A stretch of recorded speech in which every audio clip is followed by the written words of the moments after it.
So I've been working today on getting the generator installed properly, and I got the newer, larger pulley. It's currently wired up to the terminal blocks there, so I'll start up and give it a test. I've taken the recoil starter off to give it better airflow. It does improve the airflow quite a bit, so it should run at a bit of a cooler temperature.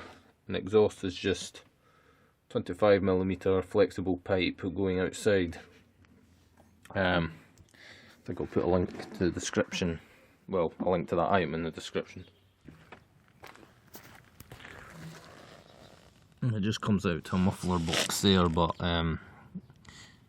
it doesn't muffle it too well. If I put a board up in front of it, it sort of helps, but it is quite a bit quieter than just having this just directly on the end of the engine.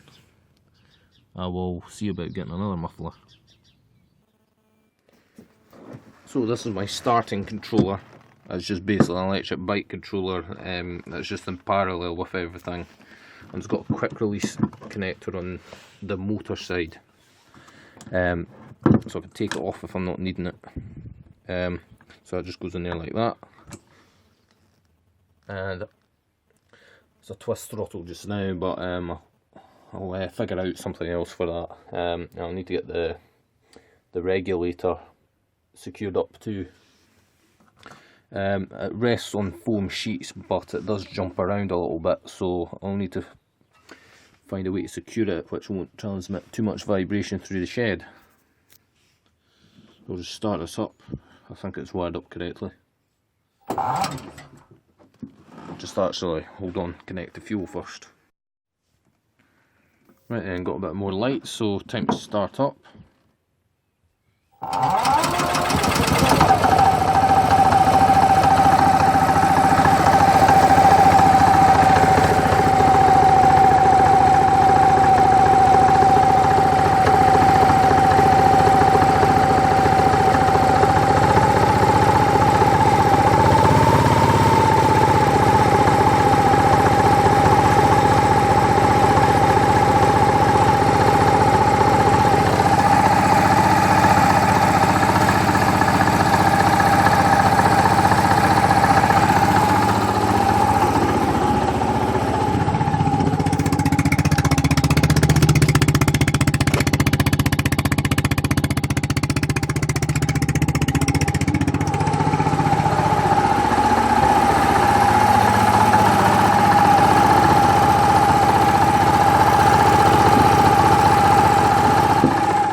Yeah, so there's quite a lot of propane in that hose.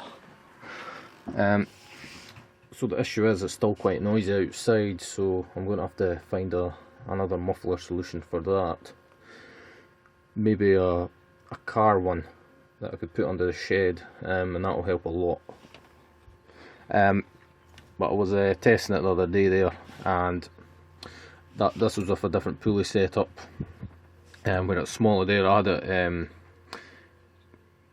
wired directly actually to the bike batteries, and I was able to get 2,400 watts out of it, and I was charging them at 44.4 volts. It was